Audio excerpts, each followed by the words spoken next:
Okay, let's get going. Well, welcome everyone to another Massachusetts Peace Action webinar. Today, our subject is anti-war across the political spectrum, and our guest is Scott Horton.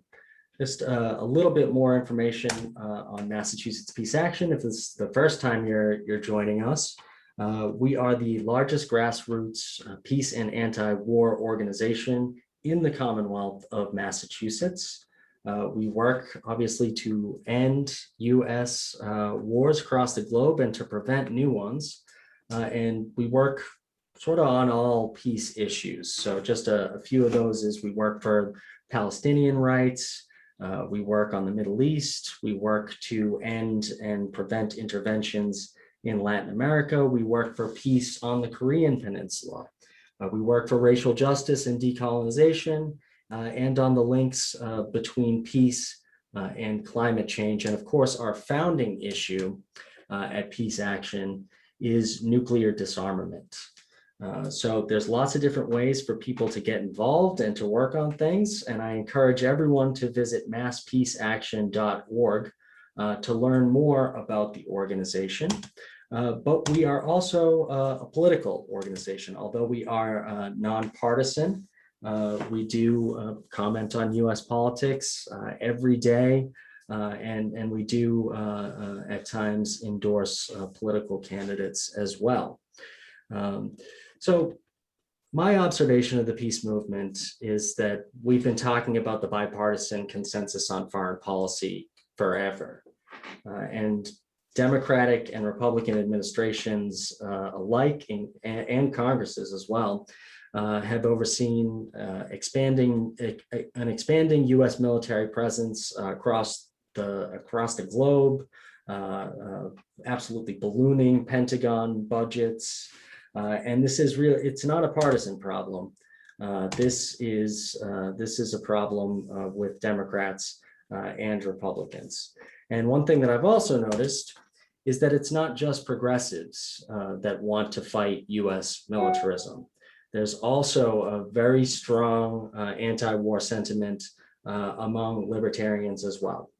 And we need to find a way to work together against corporatists and militarists in both parties if we're going to put an end to endless war and just the massive amount of waste in both lives and money that is spent on the war budget. So I'm absolutely thrilled today to be talking with Scott Horton, who I'm going to bring up on the screen right now. For those of you who don't know Scott, Scott Horton is the director of the Libertarian Institute. He's editorial director of Antiwar.com, which I encourage everyone to visit. Absolutely great articles.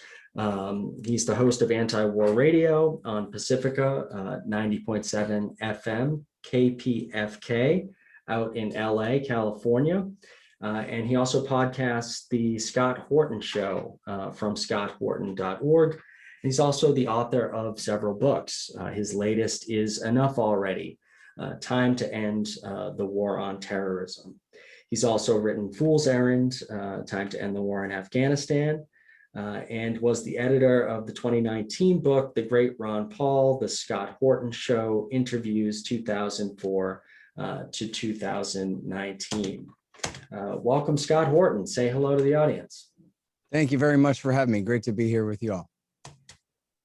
So first, let's address the issue broadly of anti-war activists and how they can work together across the political spectrum. When we hear calls for bipartisanship, it's often where folks can meet in the middle. And our worry with that is that what's one of the things the two major parties agree on often is endless war and increasing the military budget. But on the wings, sort of on the left and the right, there's a lot of anti-war sentiment. So can you speak to that and maybe just among your listener base? Do you have progressives as well as libertarians? Oh, sure. Well, you know, antiwar.com's been around for a very long time, and it's run by libertarians and always has been, but we're a single issue thing, and we're not about libertarianism. We're about anti-interventionism. So we always feature left wingers and right wingers, paleo conservatives and libertarians, and whoever you got, as long as they're making a solid case against war. And there's always been plenty of people on the right, especially in the post Cold War era, who have opposed, for example, Middle Eastern intervention all along. Pat Buchanan and people like him. So we'll run for oldsters. Remember, Buchanan and Daniel Ellsberg were bitter enemies in the early 70s, but we'll run them side by side on the same day at antiwar.com. And so, yeah, that goes for, my listeners too. There's a lot of people who they don't mind that I'm a libertarian because it's anti-interventionism that they're here to find out about. And when, I'm interviewing Gareth Porter about the Israeli forged so-called smoking Iranian laptop with all the fake evidence of their nuclear weapons program on it, that's not really a partisan discussion, right? It's just the truth debunking some lies. And so you could be any place on any political spectrum and still need to know that truth so that you can get it right the next time they're lying to you. So that kind of thing is what my show is focused on. Is just, it's much more narrow than anything partisan. And then, as far as the consensus between the left and the right in power being for war, I think that's right. But that is really the difference between power in, the corridor between Washington and New York. And for that matter, I guess, Boeing in Washington State and Lockheed in Fort Worth and the rest, And Raytheon up here in Massachusetts. Yeah. So there's the war party, and then there's everybody else. And so, in 2012, right around when it was time for Ron to drop out because Mitt Romney, of all people, had been given the nomination, I gave a speech saying that Ron should keep running and he should name Dennis Kucinich as his running mate. And then he should insist that Barack Obama fire Joe Biden and replace him on the ticket with Mitt Romney, since they agree with everything on everything. And then we'll have a two-party system in America, the Democratic Republicans versus the war party. And it'll be life and liberty versus death and taxes. And we'll just do this. And now finally we'll have a choice between Republican empire. And then frankly, if we had say that had happened and we had won that argument, and then there was a split over how quickly to roll back the welfare state or something like that, I don't think it would be nearly as meaningful of a problem. If, for example, those mean old libertarians wanted to dismantle the national welfare state, you guys might say, we've been saving so much money on militarism lately that we can afford it in Massachusetts and we don't really need you guys anyway, right? Something like that. Anyway, though, I think all those decisions could be had in a much more civil place if it was peacetime.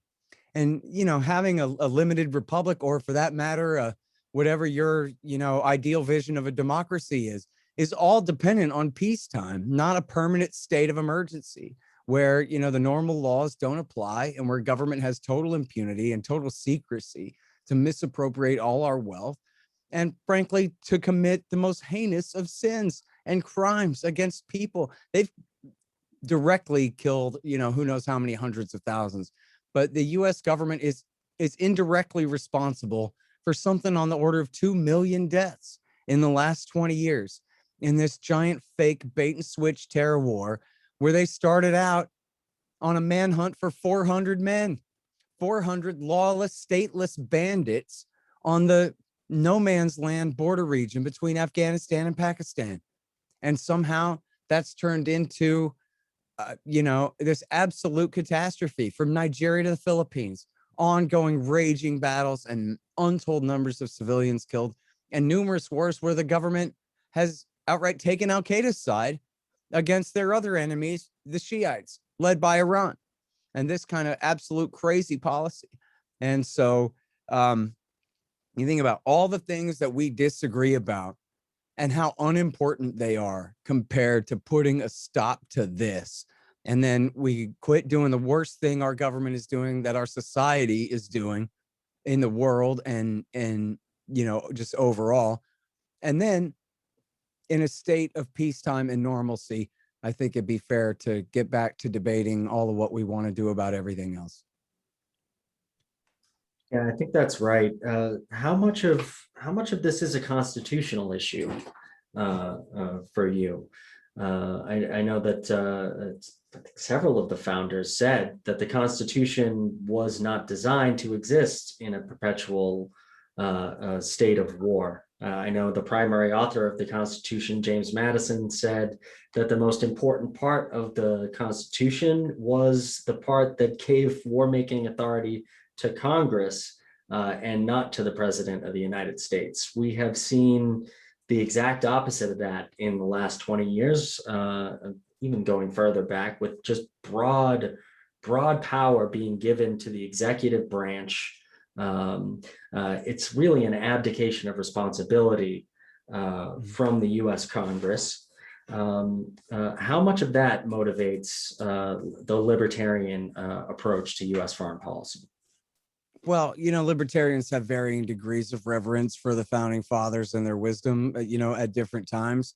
But I think none of that is required, basically, right? You could be pretty much anywhere on the spectrum, political spectrum, and realize, or the autism spectrum, I guess, too, and realize that at least, the premise is supposed to be that the Constitution is the law, and it either is the law or it's not the law. And if it's the law, then I guess we can take it seriously that it's the charter that creates this government, but then they're supposed to be bound by it as well. And if you want to change it, then you amend the thing.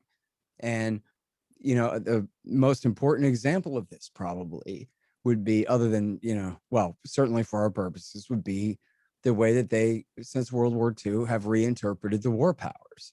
It says substantial a change, is, the way that they've taken the interstate commerce clause to mean that, oh, it turns out actually the federal government can do whatever they want if they feel like it, which was not the original intention there. But with the war power, it says very specifically that only Congress shall declare war. And in the part of Article 2, that's Article 1, Section 8, Clause 11, and I forget the section, but in Article 2, where it says the president shall be the commander in chief, it says he shall be the commander in chief when called into the actual service of the United States by the Congress. And so they are absolutely to hold that power supreme, because as Madison said, and all the rest of them agreed, that the president will be the one who has the most incentive to get into war, because is what will empower his office. That's why it should be left up to somebody else to decide whether he can do it or not. Simple as that. Same reason that the cops and the DA are separate. It's an attempt to divide power to go slow and make sure. And in fact, if you go back to 2002, I'm sure you could probably find this on the C-SPAN archive somewhere, I guess. It was once famous footage of Dr. Ron Paul on the House Foreign Affairs Committee, which was led at that time by Henry Hyde. And Ron Paul introduced a declaration of war against Iraq.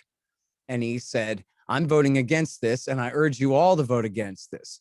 But I'm also saying that if you're going to vote to authorize war, quote unquote, then you better have the courage to go ahead and vote to declare war, because that's your responsibility, not to authorize it, which is a fancy way of saying passing the authorization off to George W. Bush, the president, to decide and avoid responsibility in that way. And of course, Henry Hyde at the time said to Dr. Paul, well, come on with all of that. Everybody knows that part of the Constitution is an anachronism. We don't do that anymore. And now we can just do it this way instead, because Truman did it in Korea and nobody impeached him and removed him from power over it. And so that's the way it is now. And, H.W. Bush famously said that even if Congress would not authorize Iraq War I, that he had the UN Security Council resolution, and that was good enough for him. And so Congress then gave him the rubber stamp back then just to try to save face. But now in our current era, most importantly, in the Barack Obama years, he didn't have so much as an authorization. In fact, Congress voted on an authorization, the House did, and they voted it down. And they voted to withhold all funds, and they voted that down too. And so the Obama government said, okay, well, that's good enough. That's the same as you saying that we can use funds to do it. And by the way, as we were talking about with David Swanson on my show earlier today, if the Libyans can't possibly hit back at the Americans bombing them, then that doesn't count as hostilities. It's all one-way assault from us to them. And so if it was hostilities, then the lawyers say that that might count. But in this case, Congress can go to hell. We don't need their authorization anyway. And then worse than that, if you could believe it, would be the war in Yemen, which is another one, just like Libya, where Obama says, hey, listen, we're just leading from behind. This is not our war. This is the Saudi-led coalition. And they diffuse responsibility onto the Saudis. But from the very beginning, it's American planes, even if they're being flown by Saudi princelings. It's American planes dropping American bombs with American contractors and servicemen doing all the maintenance and the care and the feeding of the jets, which is, of course, intensive daily, and with all the logistics for carrying out the war and even all the intelligence for all the targeting. They're running the whole war for them. And for many years, and they say that this has ended, but I think maybe it's just the coverage has changed. But for many years, they were flying the giant Boeing refueling tankers to refuel the Saudi and UAE jets on their way to their targets to bomb the people of Yemen. And this is one of those wars I was referring to earlier, where the U.S. is outright on the side of al-Qaeda. This started out as the war against AQAP, the guys that had bombed the Cole, who had helped to coordinate the September 11th attack and tried to blow up the plane over Detroit with the underpants bomb on Christmas Day 2009, did Charlie Hebdo and a couple of the other European attacks of the 2010s. And the war started out against them. But then in 2015, Barack Obama turned around and took their side against their enemies, the Houthis, in the war that, again, they call the Saudi-led coalition, when it's American-led. We're the world empire, and they're our client state, and everybody knows it. And hundreds of thousands of people have been killed fighting against a regime in power in their capital city, Sana'a, that never attacked us, never threatened us. And in fact, our current Secretary of Defense at that time was the head of Central Command in 2015. He had been passing the Houthis intelligence to use to target and kill al-Qaeda. Yeah, he was very upset about that. Right up until the moment Obama stabbed them in the back and took al-Qaeda's side against them. And so you want to talk, and look, you think they could have done that if they had to hold all the hearings and say we're declaring war against the Houthis for seizing the capital city of their country away from Saudi Arabia and Hillary Clinton's former sock puppets? Well, maybe, but maybe not. You know, and in fact, this is an important one. 2013, Turkey and al-Qaeda did a false flag sarin attack in the suburbs of Damascus in a neighborhood called Ghouta. And they pretended that the Assad government had done it and that Obama's so-called red line had been crossed, and now America had to go to war against the Assad regime in Damascus. And there was a huge outcry from inside the military who didn't want to do it, and from the more populist right, led by Breitbart and Stephen Bannon, as much as people might want to cringe to hear it. They led all of right-wing talk radio in America to say, why would we go to war, another Middle East no-win war, against another secular dictator who's putting down an Islamist insurrection? It just makes no sense at all. A bin Ladenite insurrection against him. And they railed against it. And then at the last minute, what happened was the director of national intelligence, James Clapper, told Obama, essentially, I'll throw you under the bus, man. And what he said was, it's not a slam dunk. The intelligence that Assad was behind the attack. That was a reference to George Tenet, the former director of the CIA, telling George W. Bush that the Iraqi weapons were a slam dunk, supposedly. He said, it's not a slam dunk. So Obama wanted to back down. Then what did he do? He announced that he was going to go to Congress and he was going to let them decide. And by the way, he told the Democrat leadership in the House and the Senate, don't whip the members. Tell them you can vote your conscience, which means, please, by all means, vote against this. I don't want to do it anymore. Nobody wants to do it. Let me have a way out of this. And he hid behind the Congress.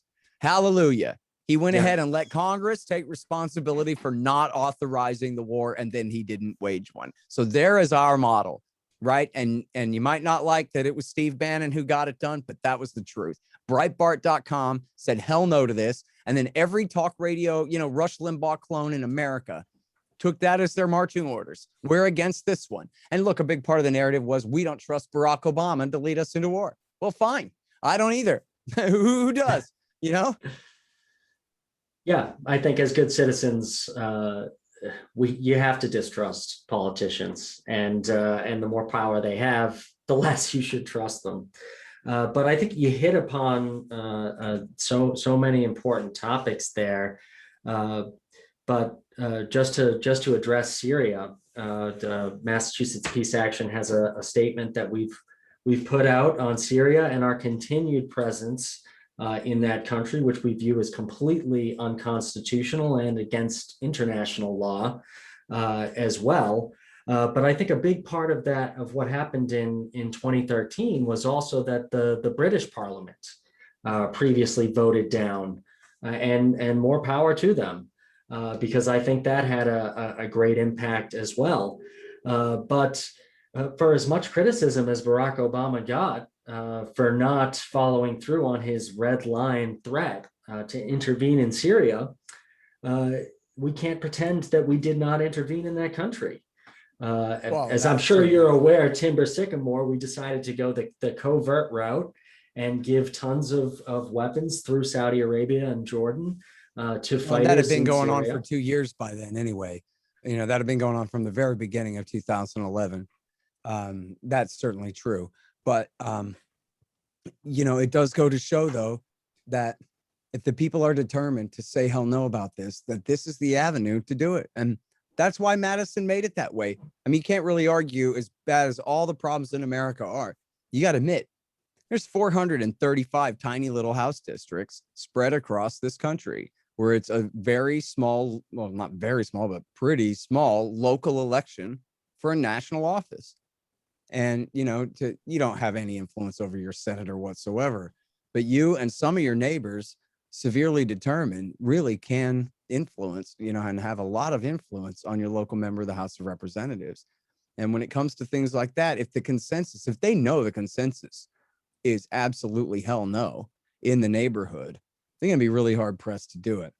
Because they don't want to lose their job, right? Yeah, and this is especially important on the right, because whether it's really true or not, the narrative essentially still remains that the left half of America, very broadly defined, is anti-war in the mode of the aftermath of Vietnam, right? Where if there's a consensus for war among the people, it's the right, meaning Republican voters. I don't mean power. I mean the people of the country out there. If there's a reservoir for support, that's where, we're tough guys who drive pickup trucks and go to listen to country music and support war, just as part of like cultural identity. In fact, the South Park episode about Iraq War II, if anybody remembers, I do, 18 years ago now, the argument about whether to attack Iraq or not had nothing to do with Saddam Hussein, even though he's a regular appearing character on South Park, right?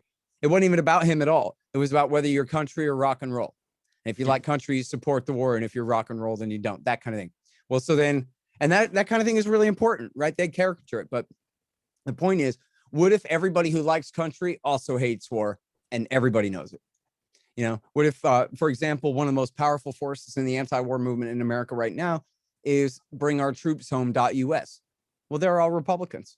And not only that, they're all Republican combat veterans of the 21st century terror wars.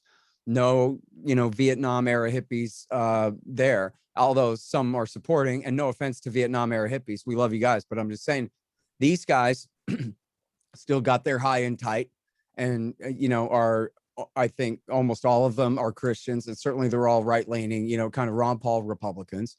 And I don't know if you guys are much aware of this, but they've gotten introduced this season in 30 houses and senates across the country, this defend the guard legislation that says it's invoking what we're talking about with the constitutional authority here, that makes it the law, that unless the president has a declaration of war from the Congress in hand, then he may not nationalize their state guard troops and send them off to war.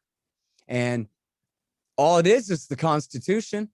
It isn't some, it can't be caricatured as some kind of left-wing activist thing in the minds of Republican members, because it's their colleagues, other Republicans, who are the ones introducing it. And it's being lobbied for by combat veterans who aren't wearing dirty old Vietnam flak jackets, but are from this era, are still young men who can talk about what it's like to fight in these no-win wars. in a way that is just absolutely impressive. And they haven't gotten their first one through yet, but it's coming soon. And the narrative is building that look who's opposing the war. It's the guys who've been there and back. So and no offense again to the left, guys, I don't mean any harm by it, but just, there's this narrative of Ron Kovic and Born on the 4th of July, where soldier comes home from the war, moves left, right? But in this case, these guys aren't moving left. They're just moving smart, right? They haven't changed their position on anything else. They just are sick and tired of this and want an end to this and want to lead others in the same way as that. And so, that in the same direction that they're going. And so, and it's working, and the narrative is changing. And so, truly, and honestly, and I know that you guys are experienced with this, that public opinion means almost nothing when it comes to the major issues of policy and power. It's all about lobbying. It's all about money. And what the mass of the opinion poll says is the absolute lowest ranked thing on the list for having, the real effect. And certainly that's true when it comes to getting things that you want through, right? But I think on this issue, especially foreign war, that at least it can be stopped, right? Maybe we can't get them to pass a new giant anti-war amendment to the Constitution or something, but we can come together and refuse to go along with a thing. And then they have to respect that. And especially if the right is part of that consensus, then you just can't have Washington, D.C. drag the whole country to war. Colin Powell's doctrine and the Weinberger doctrine said you have to have the whole country united behind the effort. Okay. How about the Rumsfeld doctrine? You got to have at least half the people behind it. Right now, what are you going to do when nobody's behind it? You just can't. Well, it worries us that they're doing wars in a different way now. More covert, more based on drones, more based on proxy forces. And you hear people like John Bolton making that argument on the cable networks. You even heard John McCain make that argument, I think when he was running for president, that it's really not about the presence or the ongoing nature of the war. It's about the casualty numbers. And if they can get it in a way that American troops are really not at risk, we're not seeing the numbers of casualties that you did during the height of the Iraq War, then the people are comfortable with ongoing, well, not endless wars, but perhaps endless presence in the way that we've seen in Germany and Japan, for instance. But I mean, you talked about so many great things. We were just talking in a previous meeting about this legislation that's being introduced around preventing the National Guard from being deployed abroad, and it is something that Peace Action is aware of. Our national network is aware of it, and we're looking to partner. Great. Hey, do you know Dan McKnight? I don't. Okay, let me put you in touch with Dan McKnight. He's the founder and the leader of Bring Our Troops Home. It was really Patrick McGeehan, is a state representative from West Virginia, who came up with this idea.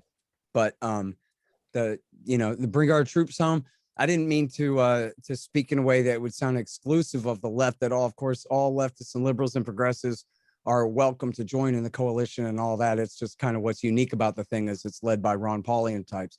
And combat veterans especially are leading the charge there. But that's who you want to work with, absolutely. And of course, what matters a lot in state legislative committees is that we got a Republican and a Democrat to co-sign it. This is something that we can all, eat lunch together and agree on, kind of thing. That matters a lot to them. Especially, in certain circumstances, it matters a lot. And, I just got off the phone with these guys. They're lobbyists from Tennessee, and they're libertarians. But what they did was they just dropped all reference to any partisan anything. And they just showed up at everything and just pushed and pushed and pushed and did essentially educational work. And they got a ban on no-knock night raids, SWAT team raids. They got a almost total ban on chokeholds, except when you're absolutely fighting for your life, they said was, a much higher standard now. They got sort of a pseudo ban on civil asset forfeiture. And what was the other one? I forgot. But anyway, it was just, they showed up and they just did the work. They absolutely pushed, and they got Republicans and Democrats to agree that this is what we want to do.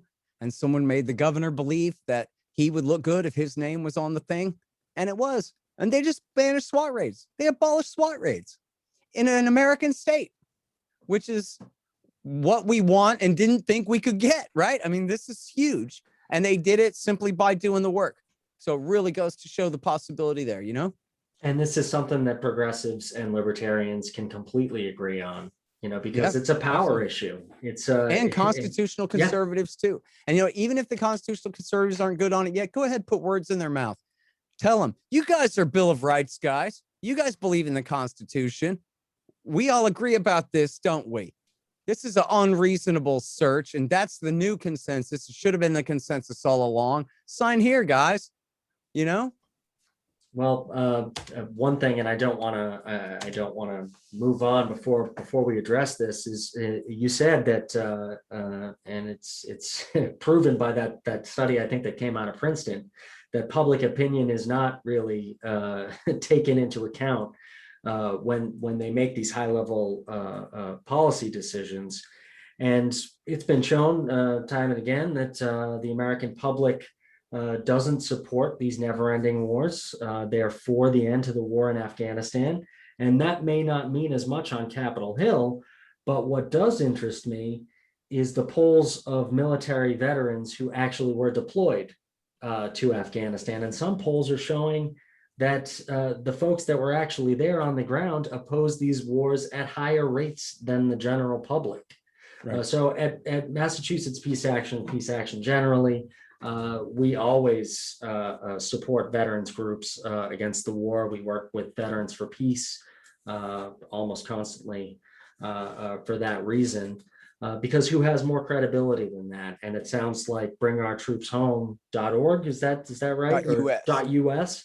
Yeah. And we'll include these links in a follow-up message and in the description of this program on YouTube, so people can check out these organizations. Yep. It sounds like they're a part of that in a big way, and I don't think that those voices can be ignored, like your average Joe and Jane, or even some of the activist and advocacy groups.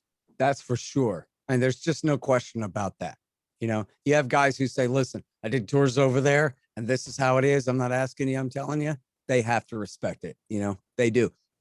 And I've seen it happen. I've been to a few of these things where these guys are testifying, and, the legislators absolutely take them seriously. They absolutely have to. In any other circumstance, they would hush up anyone else so that these guys can speak. Well, so now listen to them and what they're saying. And you're right. It is super majorities of people who deployed to Iraq and Afghanistan. So we never should have fought either of those wars, and support, and also supermajority support bringing troops home from both of them and ending them now. I'm sure if you threw in Syria, they would agree with that too. Yeah, you feature a lot of great work from our friend Major Danny Sherzin.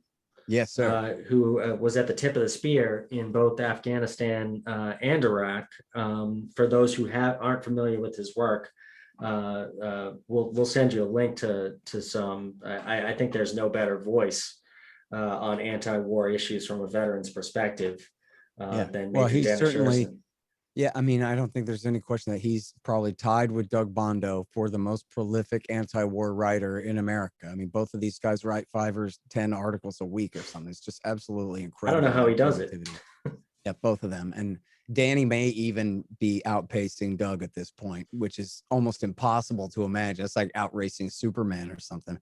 But Danny is just absolutely a machine. And again, absolutely speaks with authority on all of this. I mean, you say he's in Iraq and Afghanistan. He was on both sides of the Iraq war. He fought the Sunni insurgency and then turned around and fought for him against Sauter's men for a little while too. And he can tell you all about it. He knows everything about it, and the bitter GD truth too. Heard the stories from him. Yeah. And not only that, he's a West Point historian, and he just published a book that is based on his Truth Dig series. That's like, I think, a 38 or 52 or something part series on keep going, Scott. I'm going to go get it so I can show it to the people. Yeah, sure. And this is something like to rival Howard Zinn and, a people's history, a leftist revisionist history of the United States and going back to the colonial era and all that. I haven't gotten a chance to read it yet, but I have read virtually all of the Truth Dig series, if not all of it, before this. Yeah, but it's just out, and I really recommend it. It only just started. I only just picked it up a couple of days ago, but it's, I put it right there in the vein with Howard Zinn's A People's History of the United States. Right. I think it should be required reading. And before that, Ghost Riders of Baghdad, his memoir about Iraq War II, and Patriotic Descent is really great anti-war stuff too. I'm on the shelves back here. Good stuff. And I want to encourage people from the audience. I see that there are questions in the chat. You can also raise your hand and I'll put you up on screen so you can ask your question as well. But I wanted to address the war in Yemen, which we know is the worst humanitarian crisis in the world, and we are contributing to that. It's a U.S. war. We like to say it's a Massachusetts war as well, because Raytheon is located right up the road from where I'm sitting right now. Right. And they are making a fortune off of this war. And not only is the current Secretary of Defense a former Raytheon man, straight off their board of directors, but Donald Trump's guy, Mark Esper, used to be their top lobbyist. So a couple of your thoughts about the influence of the military-industrial complex. Yeah, well, you know what? I got to recommend, to compliment both of the points you just made there, that there was a great write-up in the New York Times, if you could believe it. It wasn't by Charlie Savage, so I don't know, it might be true. But anyway, the story was about Pete Navarro, Trump's trade guy, and how Trump had raised all these crazy tariffs against China, and how this was really hurting American manufacturing, broadly defined. And so Navarro made a deal with Raytheon. Raytheon, bought up all this influence inside the Trump government. And the one thing that they really lobbied for was for Trump to veto the anti-Yemen war resolutions passed by Congress, including their invocation of the War Powers Act of 1973. And that was really, just like you would have suspected, the New York Times official version of the history was Raytheon raced with their money and political connections to stop the end of a war. And you can read it and weep. It's all right there. And they talk about in there, you talk about how they made a fortune. Like Obi-Wan Kenobi said, it all depends on your point of view. I mean, the reality is Saudi, even during wartime, spends something like a measly stinking $3 billion a year, which I'm sorry is chump change. Right? If Raytheon was closed down now and never got 1 cent of that stream of money, the state of Massachusetts would hardly notice, much less the economy of the United States of America. What's good for Raytheon doesn't have a damn thing to do with what's good for America. If anything, it's negatively correlated with what's good for America. So Donald Trump, when he had to justify all this stuff, he would say, and you can find it, the Saudis are spending $450 billion on weapons, which is worth millions of American jobs. Well, you know what? Yes. I don't know how much a Yemeni baby's life is worth, but it's got to be more than that. But anyway, that's just not true. And not only is it just not true, but that's just absolutely laughable, right? In 100 years, they'll spend $450 billion on weapons, and that's adjusting for inflation, as going forward here. They're not spending $450 billion. And how many jobs that really worth? The great military expert William Hartung wrote that at most it's worth 30,000 jobs in all of America. And in fact, a lot of those would be actually over in the Middle East and not even here. And, for contractors over there. And so, it's essentially an entire hoax left over really from World War II, that World War II saved us from the Great Depression.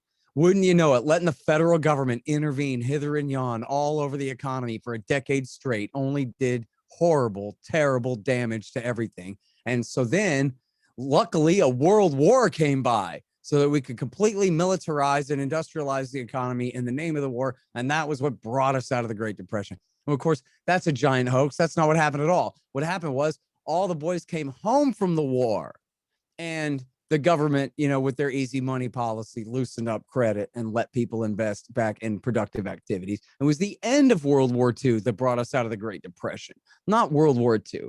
But anyway, everybody learns this wrong in 4th grade and then again in 7th grade. And it's part of our civic religion that we all believe in, that thank God that Franklin Roosevelt got us into World War II, or else I guess we'd still be in the Great Depression. And anyway, so everybody believes that, but it's just not true. It's a net loss. All this is a net loss for the American people. As Garrett Garrett wrote back in the early 1950s in the aftermath of the Second World War, that in Rise of Empire, he said, everything goes out and nothing comes back. So in other words, unlike the Romans, who at least have a purpose in sacking your capital city and running off with your women and your gold, the Americans' only interest in invading your city is the guys who are selling the airplanes to the Pentagon to use in the sacking of the city.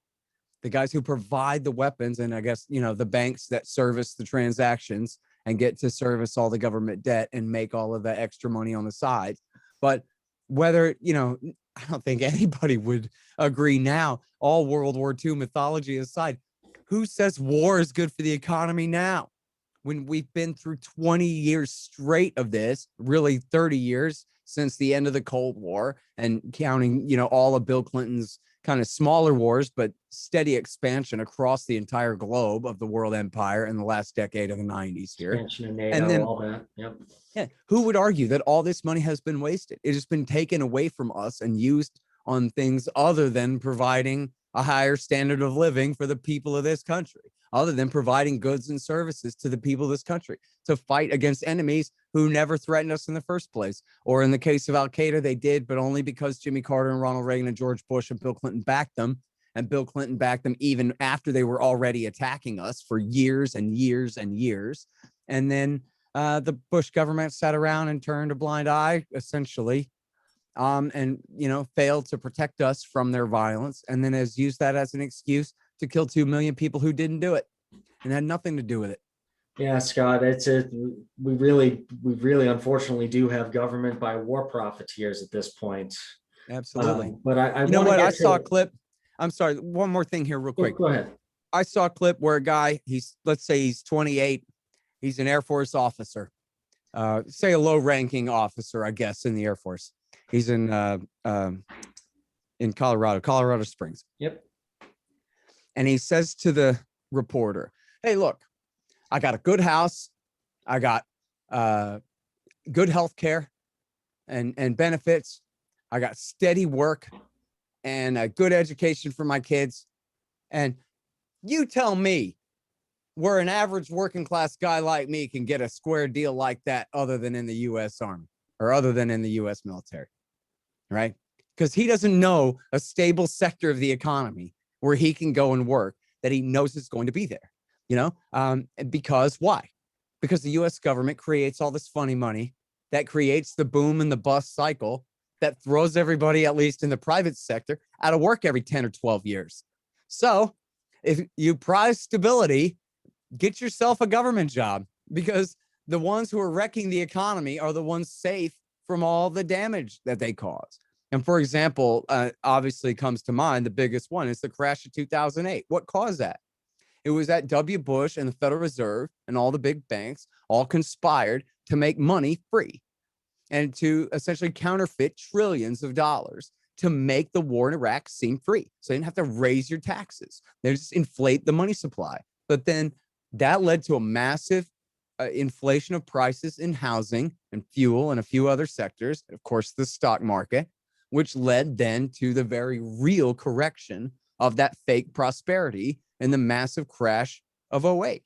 And then Obama and Trump built the same bubble right back up again. And now last year, it was the governor's lockdowns that crashed the economy, but we were due for a crash anyway.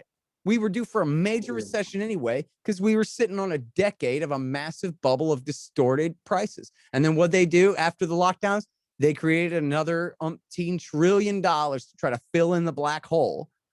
And all of this while they're spending $1 trillion a year on the military and on the permanent state of war that we don't need. And they're just building up the bubble for the next crash. that it actually weakens it weakens our national security Absolutely because right. of the And then this opportunity guy, the only cost. place he can get a job is in the Air Force. Yep. Any place he could get a job with his skills for that salary is working for the military, what done it to us in the first place, you know? But I don't want to pass by the issue of war powers because I think it gets into a lot of what we were talking about before and brings it all together. Yep. The influence of companies like Raytheon, Lockheed, Boeing in opposing war powers under the Trump administration. But I have to say, I saw your interview with Dr. Anel Sheline, and we talked to her as well. And at her advice and some of the other Yemeni American activists that we work with, we're calling for a war powers resolution to end the war in Yemen right now under Joe Biden, because no matter what he says in his public statements, the war is still going on, and we have no evidence that any of these changes from the Trump administration have actually been made. But even though every Democrat in the House and Senate voted for war powers under Donald Trump, not a one of them, and not any of those constitutional conservatives or libertarian members, will introduce a war powers resolution under President Biden. Right. So why is that? Well, you know, it's all partisanship, man. It's the same thing over and over again with these lousy Democrats. You know, Nancy Pelosi's the lousiest one of all. Remember how she and the Democrats climbed back into the House of Representatives on Cindy Sheehan's back in 2005 and 6. And they didn't give a damn about her, and they didn't give a damn about the dead the moms of dead American soldiers from that horrible war, which, to her credit, Pelosi opposed. At the beginning, she voted against it, but she refused to defund it when she had the power to do so. And in fact, turned right around and financed the surge after winning the House back, after exploiting Cindy Sheehan's crisis, you know, in her family in order to do so. And then, you know, for the most part, at least, she went along with all of Obama's wars. I'm trying to think now whether when they voted on Libya, whether she had anything to do with that, or they kind of did that over her dead body anyway. Yeah, I'll tell you, we heard from our friend Colonel Larry Wilkerson that when he was advocating for war powers, the biggest opposition to it was Steny Hoyer and Nancy Pelosi. But you know, where are the constitutional conservatives? Well, Mike Lee's good on it. Mike Lee's good on it. And listen, I mean, I don't know what's the deal with Rand Paul. I never have. I've been trying to figure this guy out. Well, I mean, I know the deal. I guess I don't like saying it because it's so impolite. He never wanted to carry the torch. You know, he thought, I guess he still thinks, that the more he's like Mitch McConnell, the safer his spot is. Where I really think if he had the courage to do the right thing, people would love him a hell of a lot more, and he'd get a lot more done and make a lot better name for himself. He'd think about the energy and the devotion for all of us who supported his father. And this is all he has to do. You know, in fact, I think I know this. I didn't just figure this out. I've been told that he had made a deal with Trump that, okay, I'll shut up about Yemen if you promise to get out of Syria and Afghanistan, you know, and Trump promised to get out of Syria and Afghanistan, but then he backed down on Syria twice, and he punted on Afghanistan over and over again until the final withdrawal day was May 21st. Now, part of that was the liar Charlie Savage's fault for a year ago coming out with this giant fake hoax CIA story that the Russians were paying bounties for the Taliban to kill Americans in Afghanistan, which led for We talked to Garrett Porter on Pelosi. that. Yeah, and Pelosi teamed up with Liz Cheney to pass a bill forbidding Trump from spending any money getting out of Afghanistan based on that Charlie Savage hoax. Curse him for that. But Trump could have done it anyway. Trump could have seen the wisdom in ending all the wars. I mean, I'm pulling all the troops out of Iraq and Syria and Somalia and Afghanistan and Yemen, all support for the war in Yemen. I'm doing it all right now, and go to hell if you don't like it. And then dare Joe Biden to attack him from the right for ending the wars, and which is the most obvious thing that he could have done to win that election last year. And he just didn't have the moral courage or even the insight for self-preservation required to figure that out. You want to blow up Joe Biden, end all the wars and make him attack you for ending the wars, and see how the left half of the Democratic Party likes that. But he wasn't bright enough to figure that out. And he wasn't bright enough to figure out even from the very beginning that, look, the big three planks of Trumpism was end the wars, end immigration, and end all free trade. Well, you can't really end immigration and free trade, right? Like that's good. You got a Congress to deal with that is going to have something to say about that. But you can end all the wars. Be Donald Trump the Great if you just end all the wars, and nobody can say anything about it. All you have to do is say, you heard me, General, war's over. And they absolutely must obey or go to prison. It comes down to it. The president is the commander in chief of those armed forces. And he just didn't have the guts to do it.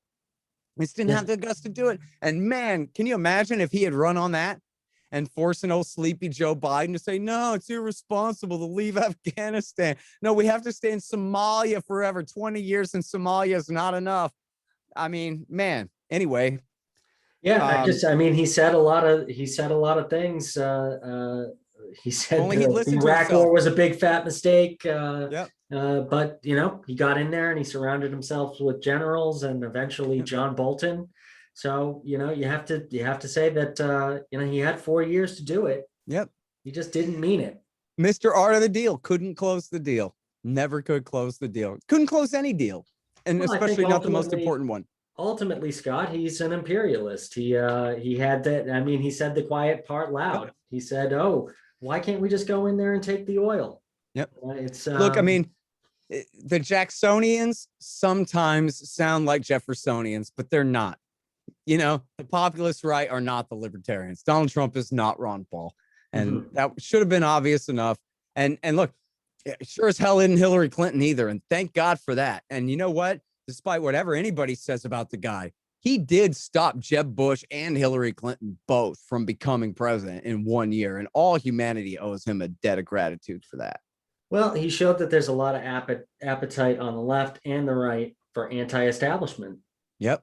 Anti-establishment feelings, and I think that's sort of it's become, for me, the more important political dynamic is establishment, anti-establishment, corporate, anti-corporate, as opposed to left versus right. And look at this whole conversation. And what we're not talking about is the big stupid culture war that apparently you and I agree isn't as important as this at all, right? And I'm no right winger anyway, but I ain't no left winger either. But who wants to argue about all this stupid woke stuff or not, or born again this or that or not? That's not what's interesting to me. And in fact, I think probably most Americans would prefer that we could call a truce in the culture war and decentralize power and just let people be free, figure out all this stuff on their own and not have to hate each other over trying to force each other to go along with their own point of view, But let's get into it. Let's not. I see a question in the chat, and I'm gonna bring people in. All right. But from Rosemary, who's one of our board co-chairs. Some of us in Peace Action see racism as one of the underpinnings of U.S. wars and imperialism, starting with the founding slaveholders and their disregard for the lives of indigenous people in North America and enslaved people. What's your view on this? Yeah, that's essentially right. I don't know if it's central to the argument about why we got to stop doing what we're doing now, but it's certainly part of it. It's as obvious to everyone. You could be anywhere on the political spectrum or anywhere on this wokest kind of, modern debate about this, but it's pretty obvious that, somehow it's permissible to drop bombs on people and destroy them if they live in Somalia or Yemen or Iraq or Syria, but we would never think of doing such a thing in Western Europe or in Japan or something like that. Even where there's every opportunity to just have whoever we're after arrested. The idea is, oh no, those are just badlands where we can't send our guys to get them. But that's not necessarily true. They kill people with abandon, and including innocent bystanders in places where they could just send in police to have somebody arrested.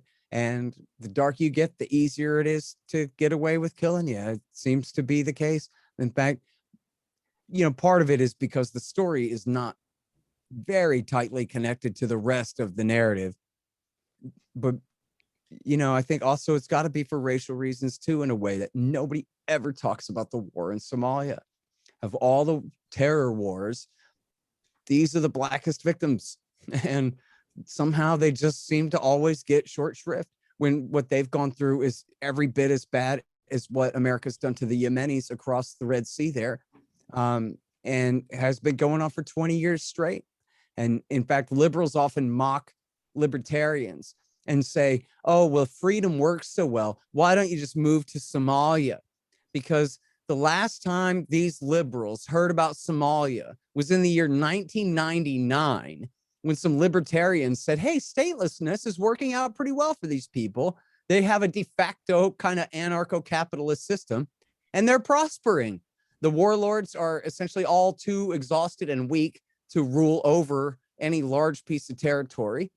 And so the ports are open to trade, and cell phone towers are going up, and people's bellies are full of food, and it's the best that things have been in Somalia ever. Well, guess what? George Bush sent the JSOC to start blowing these people up in December of 2001.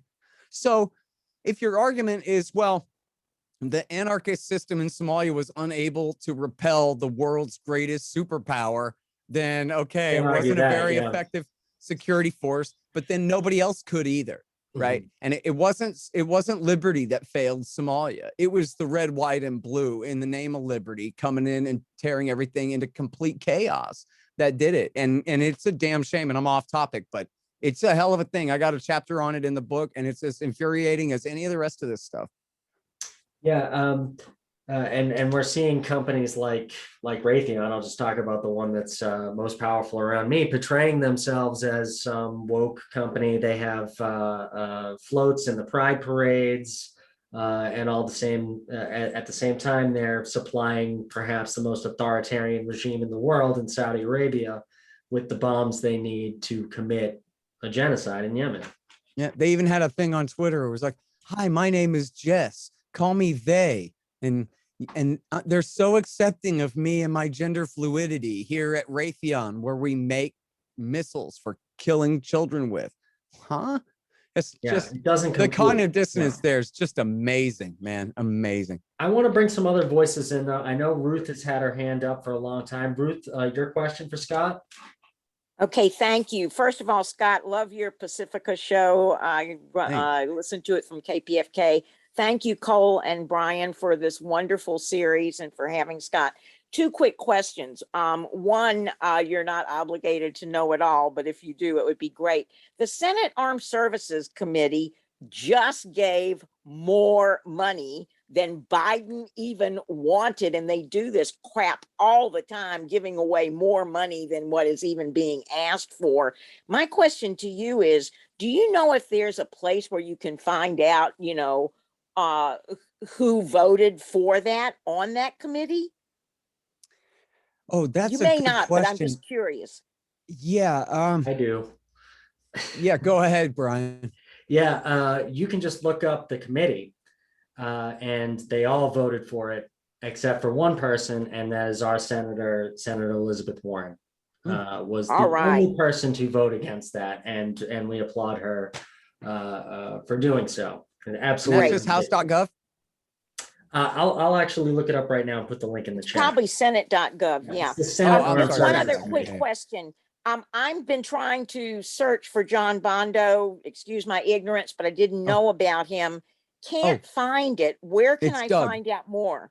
Yeah, Doug Bondo. It's actually spelled like Bandow, Bandow, which I pronounced it wrong for about 15 years. Great. Yeah, it's pronounced Bondo, like you'd fix your car up with there. But it's spelled Bandow, and he's the senior fellow at the Cato Institute in their foreign policy department there. And he and his colleague, Ted Carpenter, now both write for antiwar.com as well. But you can also find Doug just all over the place. He writes so much. You can find him at the National Interest and in, probably, I guess, the Daily Caller and all kinds of things. Okay. Thank you to all of you. Well, thank you for your question, Ruth. Next up, I want to bring Jeremy into this. Jeremy, if you can unmute yourself, I'll put you up on screen and tell the people who you are as well. Yeah, absolutely. All right, so before I start, I am chair of the Libertarian Party of Greater Boston and operations director for the Libertarian Party of Massachusetts. I just want to say thank you, Scott, for coming on here and giving libertarians a greater voice. And thank you to Brian and the folks in Mass Peace Action for putting on this awesome event. One question I did want to ask is, like, oftentimes we think of war as bombs, and don't get me wrong, bombs are terrible, right? But something I see being ignored more often than not is also our economic wars, right? For instance, how we destroyed the Venezuelan economy circa like 1970s, around that kind of time. At a time when Venezuela was like the most booming economy, obviously over reliant on oil at the time, but it was South America's #1 economy. I wonder what is your response, at least in terms of liberty, and how we get more folks to at least focus on economic warring throughout the world. Yeah, no, great question. And listen, it's the height of importance. It is, as Ron Paul has said repeatedly, that sanctions are an act of war. A blockade is an act of war. And if somebody blockaded us, we'd sure as hell consider that an act of war, and would, use violence to repel it. No question about it. And yet our government acts like, this is just Tuesday. This is what we do. We put sanctions on everyone all the time. In fact, Ron Paul used to make hay of this in the campaign. They would call him an isolationist over and over again, because he doesn't want to bomb people to death all day. And he go, well, you're the isolationist. I want a absolute free trade with every person in every state on the planet. You guys are the ones who have more than half of the planet under virtual blockades, under legal blockades of these horrible sanctions and embargoes that we put on people. And they just don't work. The communist regime has ruled Cuba since 1959. The embargo didn't stop that. It hasn't stopped that the whole time. In fact, if anything, it helps the communists stay in power there, because they say, listen, all of our opposition are CIA. And guess what? They're right. You see the foreign hand in intervention there all the time, including this year. And, especially in the past few years, they were, trying to drum up these kind of dissident groups in the country and all that. And they got caught. It was the CIA and the NED doing it. If anything, that helps to keep the regime in power there. Saddam Hussein's regime, they kept the sanctions on his government from 1990. And then after the war, they just kept them. And all the way through the end of the 20th century and into W. Bush's years, they kept on a total global blockade that killed hundreds of thousands of people. Now, the study that said it was 500,000 children by 1995 was actually retracted for good reason. There was embellished numbers in there, but still it was 300,000 children. And maybe, by 96 or 97, but still is absolute catastrophe for that society. And, for example, they would pretend to believe that if the Iraqis needed chlorine, well, that could only be to make chlorine weapons out of. When, come on, they're not building an offensive military capability of any kind whatsoever. They need the chlorine for their drinking water, for their babies, for God's sake, and the Americans act essentially like the most brutal tyrants in history, just all wrapped up in yellow ribbons and red, white, and blue and a public relations campaign so the American people can't see. This is a medieval type siege. And it's the same thing that we've been doing to the people of Yemen since 2015, when Obama took al-Qaeda's side against the Houthis there. They put on this massive blockade, all of which is backed up by the U.S. Navy that rules the 7 seas, of course. And so, this is a society that's heavily dependent from the very beginning on foreign imports to sustain their population of, for food.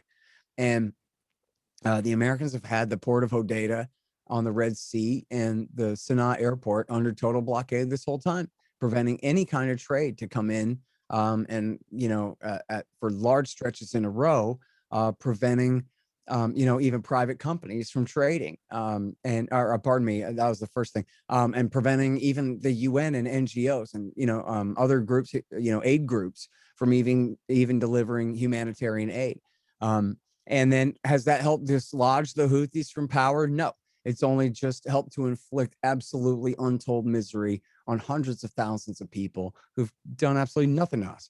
The same situation is going on in Syria now, where the Americans and their al-Qaeda friends lost the war in Syria. But just like in so many places, as long as they refuse to leave, then they haven't lost all the way yet. And they don't just want to admit that they lost and that they deserve to lose and go ahead and leave. So they're occupying the east of the country to keep the oil out of the hands of the Syrian government, at least according to the Trump government. The reason for this was to make them more dependent on Iran in order to help to stretch Iran's budget, that now they'll have to support Syria more. Well, sorry, but I thought the whole reason America supported al-Qaeda in Syria in the first place was because the Assad government was friends with Iran. And we wanted to break that alliance and separate that link between Iran and Hezbollah in Lebanon. Instead, we empower Iran. We make the Syrian government more dependent on Iran than ever before. And then we claim that, yeah, no, that's what we were trying to do in the first place. And that's why we have to continue to occupy and sanction this country to make them even more dependent on Iran in order, because, yeah, that weakens the Ayatollah, which is what we were going for, you know, in a roundabout way. What a disgrace. Yeah. And again, look, and then look at all the sanctions against Iran over their nuclear program for decades under W. Bush, under Bill Clinton, especially under W. Bush and Obama, and then again under Trump when he broke the deal. These massive, what the Obama government called crippling sanctions against Iran in the name of forcing them to negotiate over their nuclear program, which, of course, that's not what brought them to the table to negotiate. It was their advancements in their nuclear program that brought Obama to the table to negotiate, because they were at the point where they could make a nuke within a year, supposedly, if they really tried. And politically speaking, that was getting really ugly for Obama. So the sanctions never really, I mean, you could say that, yeah, the Iranian government was motivated to try to get those sanctions lifted, but that wasn't really the key to anything. And meanwhile, wherever in any of these countries that we're talking about, oh, and let me add Venezuela, because the guy brought up Venezuela. The sanctions, look, it's a very horribly run government. They print way too much money and all these things. But what does it mean when America puts sanctions on Venezuela? Essentially, they criminalized any international corporation from doing business with the government of Venezuela, which meant like the European companies who were, you know, taking care of the oil business there, helping run the oil business there, and, you know, importing and exporting food resources and whatever kind of things, they're all forced out. They're trying to, you know, basically reduce them under a Cuba style type embargo. And then they have a very successful public relations campaign that just blames this all on socialism and says that, well, see, socialism doesn't work. Well, there's a strong argument there. But what we didn't see was a controlled experiment where they got to try it Maduro's way without the Treasury Department waging a total war against them. And, you know, this in these, what they call these crippling sanctions to bring their economy to its knees. And now in none of these cases have they achieved regime change. Yeah, they don't work either. Yeah, and I think the same could be said for Cuba. They do nothing but hurt civilians and accomplish nothing. If communism or a socialist system is bound to fail, then what's the point of the embargo against Cuba that we've had for 60 years? And seriously, if you were, let it fail. Let's say that you were, well, as an American, you guys are leftists. Let's say there's a right-wing regime in America. Would you accept the Venezuelans coming and waging an economic war against the United States to force that right-wing regime from power here? Or you'd insist on independence first? We'll overthrow our own right-wingers. Thank you very much, and leave us the hell alone. And because after all, I'm going to call you a Venezuelan stooge if you really take their side, and then everyone that's going to cost the last your credibility, right? Just makes no sense. If the socialist left took over America, then last thing in the world I want is help from foreigners delegitimizing me and legitimizing their resistance to my resistance, you know? Yeah. Jeremy, did you have a follow-up? Yeah, I guess the follow-up itself was going to be when it comes down to libertarians and our statements regarding, you know, our anti-war statements, because like I would say Cato was really way ahead, especially where we are as American and post 9/11. I think Cato was really ahead of the ball when we were talking about like invading Iraq, you know, why we shouldn't necessarily go into Iraq. So I wonder if you feel as though America at least should start listening to libertarians more, at least on that when we talk about interventional policy or American nationalism, right? Like I really wonder, because we're always pushed to the sidelines when it comes down to these conversations, be it in the media or even when it comes down to these cultural conversations. But yeah. Well, I'm sad to report to you that actually Cato was really weak on Iraq War II, and they sidelined their best voices and promoted people like Tom Palmer, who supported it in the name of liberty of all goddamn things. But they're great now. And their foreign policy department, is essentially second to none on the planet. They're led by Doug Bondo and Ted Carpenter, but also including Chris Coyne and from time to time Abby Hall and John Glazer and a bunch of great people over there. And the guys at antiwar.com were libertarians and been good on this all along. I don't think anybody could argue. Go back and read Justin Raimondo and the Bush years and the Obama years. You can't shake a stick at that. Been right all along about all this stuff. And I don't know. I think, just like with anything, people need access to the information. I take the Israel-Palestine thing. You take, even the average senator or the average senator's aide. Man, they don't know who's occupying who over there. They don't know what the Nakba is. They don't know what it means that, well, they did say the two-state solution, but now that the question of whether it's going to be the one state or it already is, and the annex and this and that and the green line, and what, they don't know any of this stuff because TV never explains it, right? So you got to really care and really be an expert and get somebody to let you know that, man, you really need to read about this and learn about this to really even know about this. So, I mean, I guess that's a way of saying that you got to give people the benefit of the doubt that probably most of them have never heard anybody put it to them straight at all. The only people confident that, trust me, I know what I'm talking about around them are war hawks who say this is why this must be done. And they just don't have access to sound anti-war voices. So yes, I presume they haven't had a chance to learn it yet and that they still can, and by all means pointing towards Doug Bondo and Ted Carpenter, the boys at Cato. They're absolutely great. Thanks, Jeremy, for those questions. I wanted to follow up on sanctions because that's something that we've given a lot of focus to here at Massachusetts Peace Action because they're so devastating and are used as tools of regime change. What are your thoughts on this latest from the team of Senator Sanders, Mike Lee, and Chris Murphy, this new National Security Powers Act? Because that looks good. Address the emergency powers for sanctions, weapons sales, as well as an update to war powers, which more greatly defines hostilities, which you raised at the beginning of our conversation. Yeah. So I just interviewed David Swanson about this, and I'd recommend everybody go look at davidswanson.com is his website where he's got a great write-up of this. And he says, it's a lot better than he thought it would be. And he goes through and really, parses it piece by piece, where sounds like a, far from perfect, but at least a sound update to the War Powers Resolution 1973. What do you think of its prospects? I don't know, but I like that Mike Lee put his name on it. I think it's really important that people can see from the very beginning that, and especially that, it's Sanders who supposedly represents the far left of the Democratic Party or the Democratic coalition, at least in the Senate. Combined with a libertarian leaning guy like Mike Lee, who some would see as further to the right, which is not exactly right, but it depends on how you measure these spectrums and things like that. But if that is true that he's further to the right, then even better, right? Because that just helps provide cover for more people to join him. And like we talked about, the American people don't believe in these wars. The question is, though, can they be motivated enough to really support ending them? And I think with the right kind of leadership and the right kind of controversy, the answer's got to be yes. And let's get real. America lost the war in Afghanistan.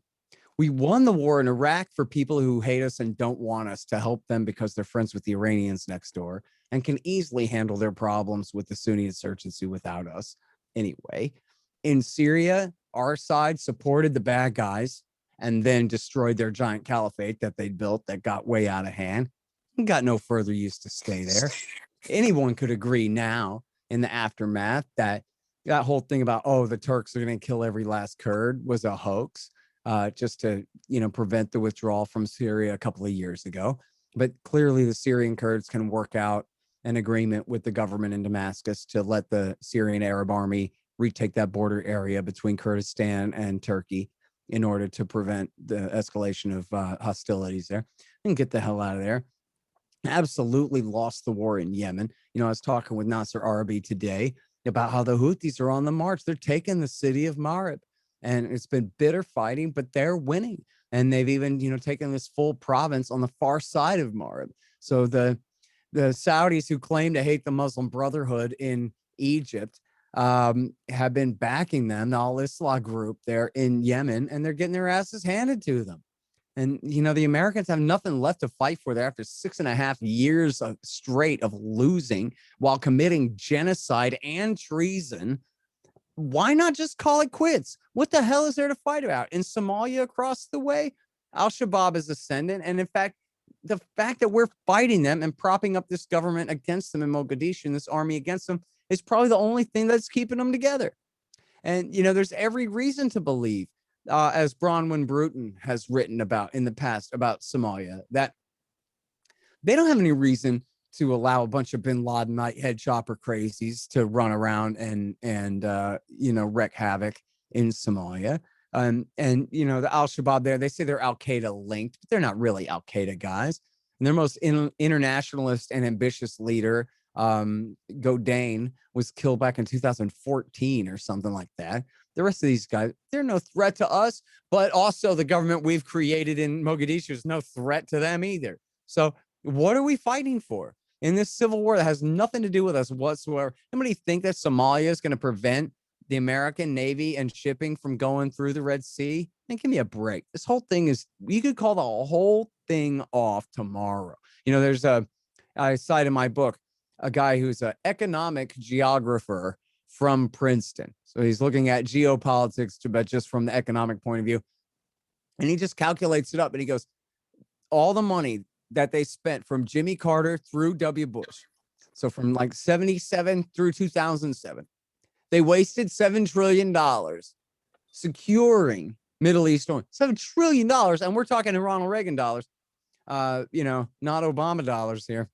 $7 trillion securing oil coming in and out of the Persian Gulf that never needed securing in the first place. If we never had one boat over there or one plane over there, it's in the interest of every single state in the region to keep the sea lanes open, to keep that oil shipping. And so if we wasted all that money from Jimmy Carter through W. Bush, then what does that mean we've wasted from W. Bush through right now, when it's been full-scale war over there for years, until 2008? It was this massive full-scale occupation of Iraq and all the rest that's gone into it, when we don't need it at all. And Well, Saddam Scott, Hussein and the Ayatollah and the king, all they want to do is get rid of oil all day.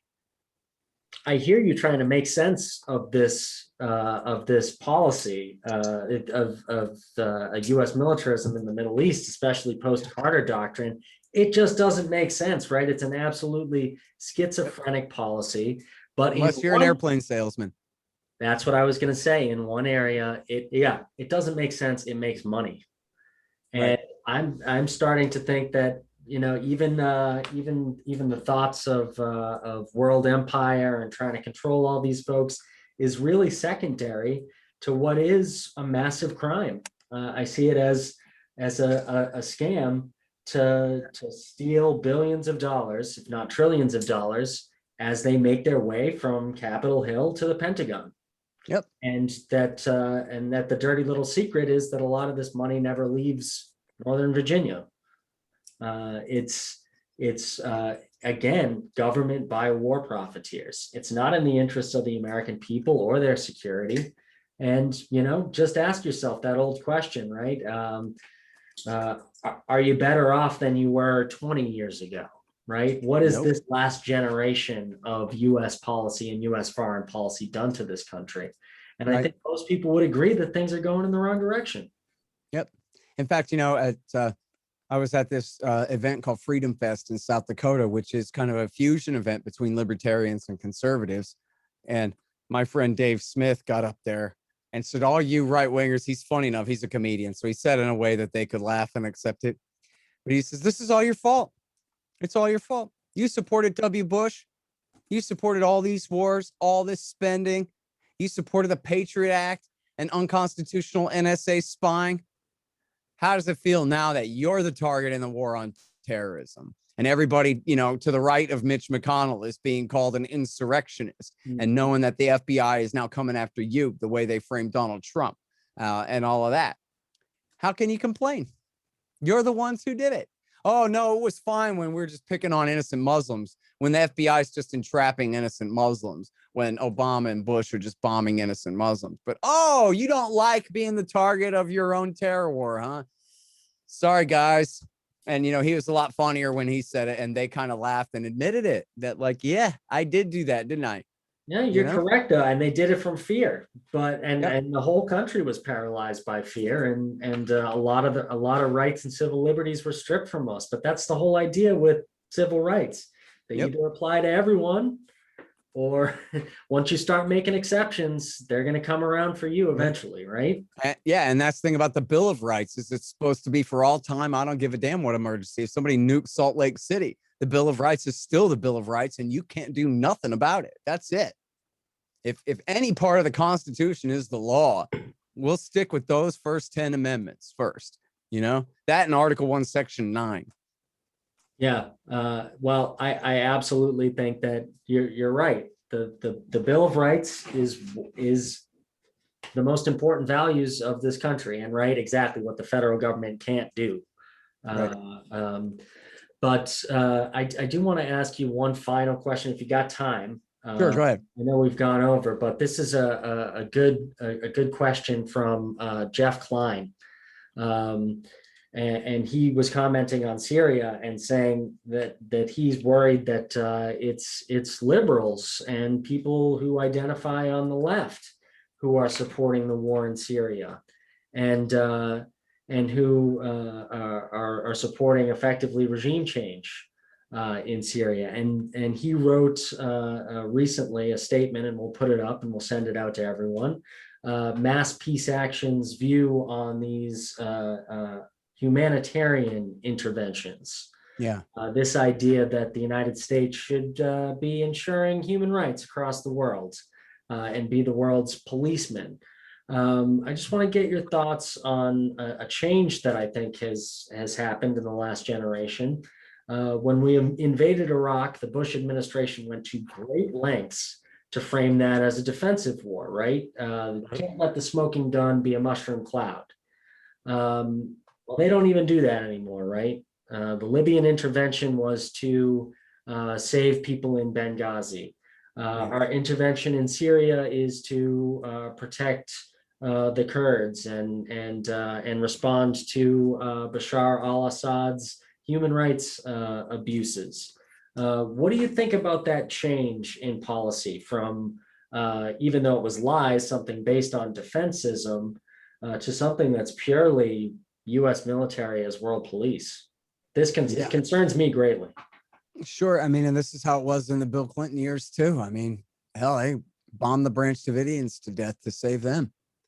This is just what Democrats call their violence. It's always a self-help thing, or help for someone else. In fact, they'll say, see how selfless this is? Of course it doesn't serve America's national interests whatsoever to do this. We're only doing it out of the goodness of our heart. Let the tomahawks fly, and look, I think leftists don't really believe in this stuff. Liberals can be made to believe in it. Mostly they can be made to kind of turn their head as long as there's a little bit of, kind of lovey-dovey humanitarianism in the propaganda. They'll kind of, go for it. At the same time, that kind of thing really turns off the right. What we talked about when the right opposed the war in Syria, part of the narrative wasn't, in fact, I don't think any of the narrative was that this is obviously a big fake sarin attack, put on by Al-Qaeda to try to get us to fight on their side of the war. The narrative was, we don't give a damn if Assad gasses his own people. Screw them. We don't care enough about them to go help them. And I guess, I don't know. We'll have to settle for that. If that's the best we can get. If that's what America first means, then yeah, defend America first. And frankly, look, our Constitution doesn't authorize our government to intervene in other countries to resolve the internal affairs of those countries. And in fact, I forget if it's Section 6 or Section 7, the U.S. government actually is mandated to guarantee a Republican form of government to every state in the union, right? So if they adopt full communism or fascism in Washington state or Alabama, then the federal government has a writ to one way or the other guarantee that there's a bicameral legislature and an independent judiciary and regular elections and a rule of law. But that is not their mandate for the planet Earth. That's their mandate for states who voluntarily join the American Union. That's it. And just imagine if we really took seriously Bush's mandate, that what we're really trying to do is overthrow every autocracy on the planet and replace it with a parliamentary system of one kind or another. What would America really be at the end of that? After killing another how many million innocent people in order to supposedly remake their society to be the way that we say serves us. And would it work in a single country?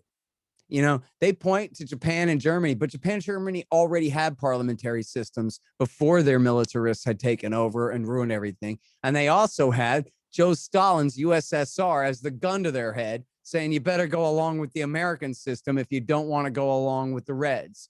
And so they chose, I'd rather be ruled by MacArthur than ruled by, whoever Stalin was going to put in charge there.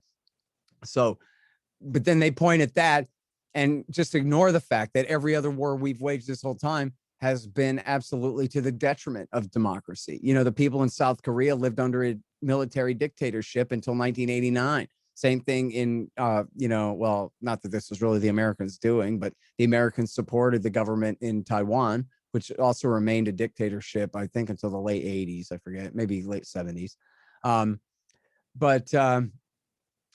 all around the world, of course, the epitome, the most corrupt and backwards regime on the planet is Saudi Arabia, our allies, who cut people's hands off for stealing, who stone women to death for adultery, who crucify people to death for sorcery and witchcraft, which, for the people listening, if you're not familiar, is a crime that no one could possibly be guilty of because there's no such thing as that, you stupid, ridiculous, medieval, backwards, crazy people. But they have money, Scott. Oh, yeah. They have a lot of money. And so to buy government debt with. Yep. And to buy guns and missiles and the newest fighter bombers. And so they're okay in our book. And look, here's the thing to answer the question. To try to in another roundabout way. When the Libya war started, I interviewed Juan Cole, who was everybody's favorite expert on Iraq, and everybody overlooked the fact that he supported Iraq War II just because he started opposing it right after it happened and knew a lot about who was who and this kind of thing. Then comes Obama's turn to bomb Libya, and he's for it. And I says to Juan Cole on my show, I says, what are you, crazy? After Iraq War II? After all that we've been through, you're sending this Pentagon and this Air Force and this Army to go and invade, to start another war, to start a war in the aftermath of Iraq War II. And in this case, on behalf of the Libyan veterans of Iraq War II who'd fought on Zarqawi's side against us. And he goes, well, Gaddafi's bad and we're going to go on the humanitarian thing and help the people. Okay, but that was 10 years ago. And how crazy is that now? If Joe Biden tried to pull that same stunt now, if he said, we're going back to Libya in support of Jabhat al-Nusra, and we want to see Abu Muhammad al-Jolani and the head choppers take over Damascus, man, I think that thing would just be dead in the they're water rehabilitating him over at PBS. I'm sure you saw. Yeah.